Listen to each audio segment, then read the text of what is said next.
नमस्कार साथियों, infusion notes के ऑनलाइन प्लेटफॉर्म पे आपका स्वागत है। जैसा कि आपको पता है, अपन प्रतिदिन सुबह डेली करंट अफेयर की एक क्लास लगाते हैं जिसमें अपन उस दिन के करंट अफेयर को डिटेल एनालिसिस और स्टैटिक्स जीके के साथ कवर करते हैं। उसी कड़ी में कल था 27 अक्टूबर, कल संडे था, संडे को अपनी क्लास नहीं होती है, तो आज अपन 27 और 28 अक्टूबर यानी 2 दिन का जो करंट अफेयर है उसको एक साथ इस क्लास के अंदर कवर करने वाले हैं। बाकी अपनी प्रतिदिन क्लास होती है, संडे की क्लास नहीं होती है, ठीक है। डेली करंट अफेयर की क्लास बहुत इंपॉर्टेंट होती है, उसके अंदर स्टैटिक्स जीके भी अपन पढ़ते हैं। आप कोई से भी गवर्नमेंट एग्जाम की तैयारी कर रहे हो, चाहे UPSC, CSC, state PCS, SSC, bank, railway, teacher या कोई से भी गवर्नमेंट एग्जाम की तैयारी कर रहे हो, प्रत्येक एग्जाम की दृष्टि से ये अपनी क्लास रामबाण साबित होने वाली है। इससे बाहर करंट का क्वेश्चन नहीं जाएगा। और इस क्लास की एक डिटेल पीडीएफ भी आती है जिसके अंदर डिटेल चीजें लिखी हुई होती है उस पीडीएफ में। तो वो पीडीएफ कैसे मिलेगी वो इस क्लास के अंत में मैं आपको बता दूंगा। चलिए आज की क्लास को अपन शुरू करते हैं। आज की क्लास का पहला क्वेश्चन क्या है? एनटीपीसी और भारतीय सेना ने लद्दाख में किस प्रकार का माइक्रोग्रिड स्थापित करने की योजना बनाई है? सबसे पहले मैं जब भी क्वेश्चन बनाता हूं, करंट अफेयर की कोई भी चीज न्यूज आती है, जब उसका क्वेश्चन बनाता हूं, मेरी पहली कोशिश ये रहती है कि इस क्वेश्चन के अंदर ज्यादा से ज्यादा फैक्ट बता दिए जाए, ठीक है। क्वेश्चन को पढ़ा जाए, उस टाइम भी उस क्वेश्चन में कुछ फैक्ट बता दिए जाए। कई बार क्या होता है, क्वेश्चन अपन को याद रह जाता है तो उसके साथ कई फैक्ट भी अपन उठा लेते हैं। एनटीपीसी और भारतीय सेना इन दोनों ने मिलकर लद्दाख के अंदर, लद्दाख में अगर आपसे जगह पूछ ले तो चुशुल के अंदर, लद्दाख के चुशुल के अंदर किस प्रकार का माइक्रोग्रिड स्थापित करने की योजना बनाई है? तो सौर हाइड्रोजन माइक्रोग्रिड। कल राजनाथ सिंह ने, राजनाथ सिंह कौन है? वर्तमान में भारत के रक्षा मंत्री हैं राजनाथ सिंह। उन्होंने इसका आधारशिला रखी थी वीडियो कॉल के जरिए। राजनाथ सिंह ने सौर हाइड्रोजन माइक्रोग्रिड है जो लद्दाख के चुशुल के अंदर, एनटीपीसी और भारतीय सेना, ये इंपॉर्टेंट है भाई, ध्यान रखना है। ये भी आपको ऑप्शन में दिया जा सकता है कि भाई किन किन्हों ने इसको चालू किया है, किसके सहयोग से चल रहा है। तो एनटीपीसी और भारतीय सेना, ये बहुत ही इंपॉर्टेंट लाइन है, ठीक है। ये मैंने बता दिया सारी चीजें। अब इसका उद्देश्य क्या है? इस ग्रीन हाइड्रोजन माइक्रो ग्रिड का मुख्य उद्देश्य ये है, अभी वर्तमान में जो डीजल इंजन चल रहे हैं, डीजल जनरेटर जो चल रहे हैं सेना के अंदर, जो डीजल जनरेटर प्रयोग में लिए जा रहे हैं, उनमें कुछ प्रॉब्लम है। एक तो उसके अंदर जो फ्यूल डाला जाता है उससे प्रदूषण होता है। दूसरा सबसे इंपॉर्टेंट है कि जब भारत सेना अगर ऐसी जगह पे कार्यरत है जहां पर बहुत ज़्यादा सर्दियां हैं, तो उस कंडीशन के अंदर डीजल जनरेटर कई बार काम नहीं करता है। इस समस्या से निजात पाने के लिए ऑफ ग्रिड आर्मी स्थानों पर स्थायी ऊर्जा की पेशकश के लिए इसको बनाया गया है, सौर हाइड्रोजन माइक्रो ग्रिड को, ठीक है। ये कठोर सर्दियों जैसी परिस्थितियों के अंदर भी स्वतंत्र रूप से काम करने के लिए डिजाइन किया गया है इसको, ठीक है। तो ये सारी चीजें आप ध्यान रखना भाई, इंपॉर्टेंट है जो मैंने आपको बताई हैं, ठीक है।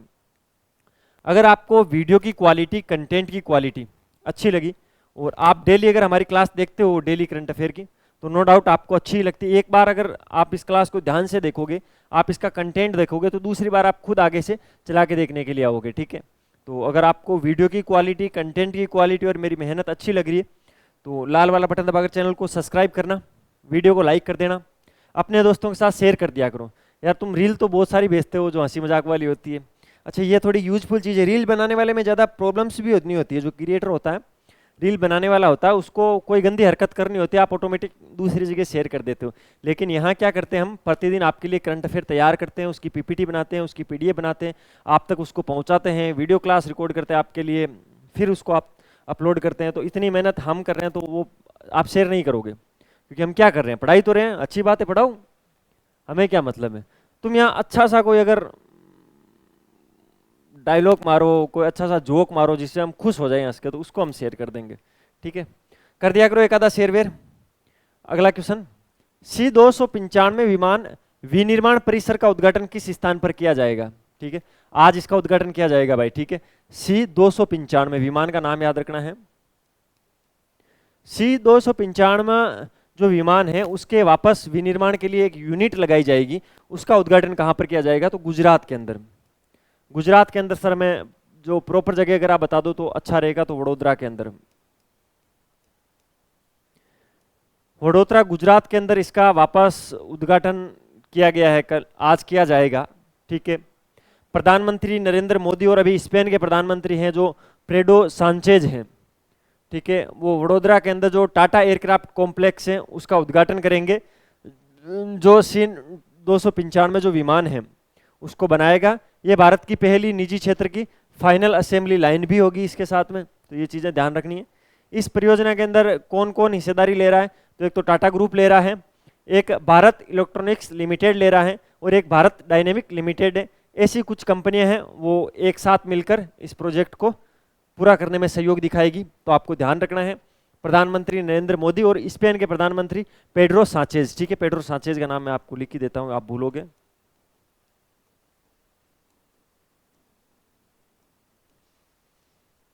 पेड्रो सांचेज है वर्तमान में स्पेन के पीएम है, ठीक है। ये और प्रधानमंत्री नरेंद्र मोदी जी है वो वडोदरा के अंदर टाटा एयरक्राफ्ट कॉम्प्लेक्स का उद्घाटन करेंगे और उसके अंदर ये बनेगी और ये भारत की पहली निजी क्षेत्र की फाइनल असेंबली लाइन होगी जिस पर ये विमान बनेगा। C-295 विमान बनेगा। इस परियोजना के अंदर टाटा, भारत इलेक्ट्रिक लिमिटेड और भारत डायनेमिक लिमिटेड जैसी कंपनियां वो एक साथ मिलकर काम करेगी। वडोदरा गुजरात आप ध्यान रखना है। C-295 का नाम याद रखना है। स्पेन के पीएम का नाम याद रखना है पेड्रो सांचेज और ये वडोदरा के अंदर हो रहा है भाई। ये सारे फैक्ट आप देख लेना। अगला क्वेश्चन, कल अभिषेक ने कांस्य पदक जीता था। क्वेश्चन ये है अभिषेक ने किस प्रतियोगिता में कांस्य पदक जीता था, और सच्चाई भी यही है। आजकल एग्जाम में क्वेश्चन भी ऐसे ही आ रहे हैं।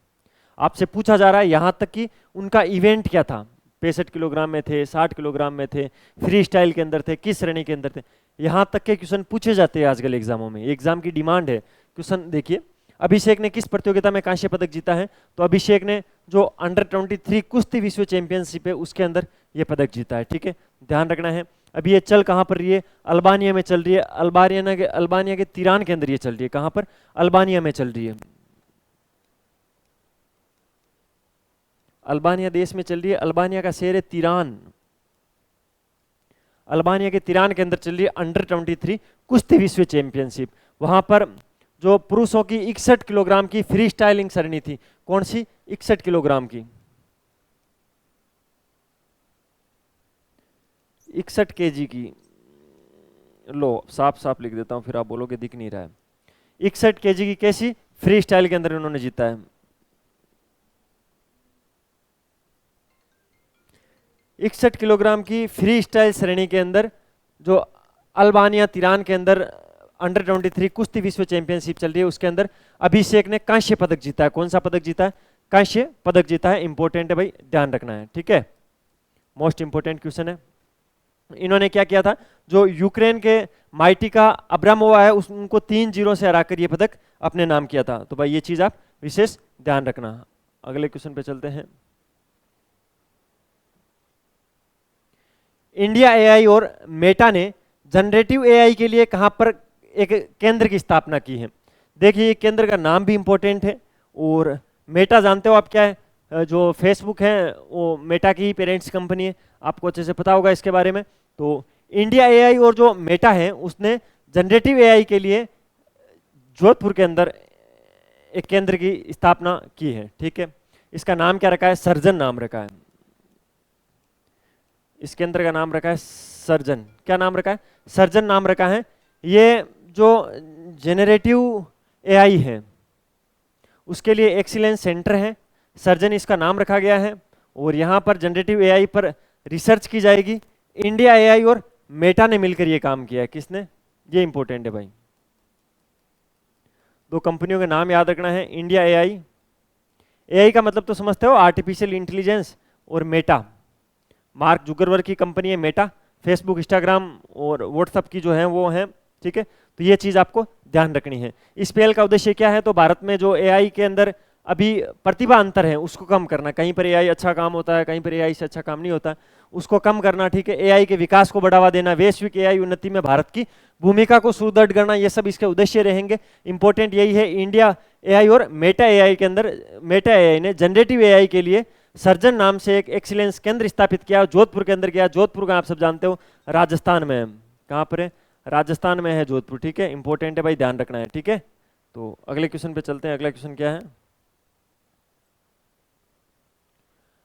बेंगलुरु उपनगरीय रेलवे के लिए 28,000 करोड़ रुपए के ऋण की घोषणा किसने की है।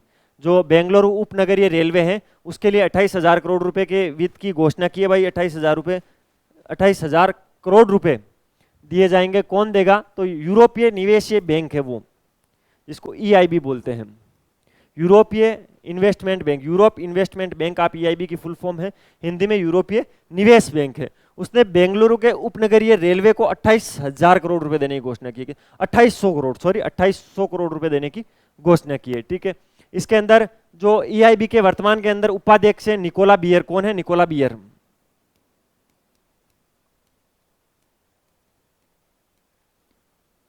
ये ईआईबी की क्या है? उपाध्यक्ष है। ईआईबी के उपाध्यक्ष निकोला बियर और कर्नाटक रेल निर्देशक हैं अवधेश मेहता। इन दोनों ने मिलकर अभी गांधीनगर के अंदर शहरी गतिशीलता भारत सम्मेलन चल रहा है, उसके अंदर बेंगलुरु उपनगरीय रेलवे के लिए 2800 करोड़ रुपए ऋण देने की योजना बनाई है। ये कितने टाइम में दिया जाएगा? तो ये 5 वर्षों में दिया जाएगा। इस ऋण को कितने वर्षों में दिया जाएगा? 5 वर्षों के अंदर इस ऋण को दिया जाएगा, ठीक है। यूरोप के बाहर भारत सबसे बड़ा ईआईबी जो है, यूरोपीय निवेश बैंक है, उसमें परिवहन वित्त पोषण प्राप्त करता है। ये इंपॉर्टेंट लाइन है भाई, ध्यान रखना है। यूरोप के अंदर जो ईआईबी काम करती है, उसने आज तक इतना ऋण यूरोप के बाहर किसी भी देश को परिवहन वित्त पोषण के लिए नहीं दिया है, केवल एक भारत को दिया है, ठीक है। तो इंपॉर्टेंट है, इसलिए ये इंपॉर्टेंट बनता है। ईआईबी का ध्यान रखना है, यूरोपीय निवेश बैंक है। बेंगलुरु में उपनगरीय रेलवे के लिए 2800 करोड़ रुपए की ऋण की घोषणा की है इन्होंने। 5 वर्षों में ये ऋण दिया जाएगा। ईआईबी के अंदर जो ईआईबी के वर्तमान उपाध्यक्ष है निकोला बियर और कर्नाटक रेल निर्देशक है अवधेश मेहता, उन्होंने गांधीनगर के अंदर जो वर्तमान में शहरी गतिशीलता भारत सम्मेलन चल रहा है उसमें इसकी घोषणा की है। 5 वर्षों में दिया जाएगा, ये मैंने बता दिया है। और यूरोप के बाहर भारत सबसे बड़ा ईआईबी परिवहन वित्त पोषण प्राप्त करता है, ये लाइन भी आप ध्यान रखना, ठीक है। तो ये था 27 और 28 अक्टूबर का मोस्ट इंपोर्टेंट करंट अफेयर, जिसको अपन ने डिटेल एनालिसिस और स्टैटिस्टिक्स जीके के साथ कवर करने की कोशिश की। वीडियो की क्वालिटी कैसी लगी, कंटेंट की क्वालिटी कैसी लगी, मुझे जरूर बताना कमेंट के माध्यम से। वीडियो को ज़्यादा से ज़्यादा लाइक किया करो, अपने दोस्तों के साथ शेयर किया करो, चैनल को सब्सक्राइब कर देना, बेल वाला आइकन दबा देना। शायद ये दीपावली के पहले ये लास्ट क्लास हो सकती है, अब दीपावली के बाद ही, लेकिन जो दीपावली के दिनों करंट अफेयर होगा वो जिस दिन भी अपन 3 या 4 तारीख को जिस दिन अपन वापस मिलेंगे तो उस टाइम में सारी चीज़ें बता दूंगा। इस क्लास की पीडीएफ कहाँ मिलेगी? तो इस वीडियो के डिस्क्रिप्शन में टेलीग्राम चैनल का लिंक दे रहा हूँ, वहाँ से आप डाउनलोड कर लेना। अदरवाइज इस नंबर पर मैसेज कर देना। एक बार मैसेज कर दोगे तो फिर आपको डेली मिलती रहेगी ऑटोमेटिक। ये हमारी वेबसाइट है, इसको चेकआउट कर लेना। ये हमारा इंस्टाग्राम हैंडल है infusion/notes के नाम से, ठीक है। मिलते हैं फिर नए सेशन के साथ, तब तक अपनी तैयारी जारी रखो, अपने स्वास्थ्य का ध्यान रखो। Take care, happy Deepawali.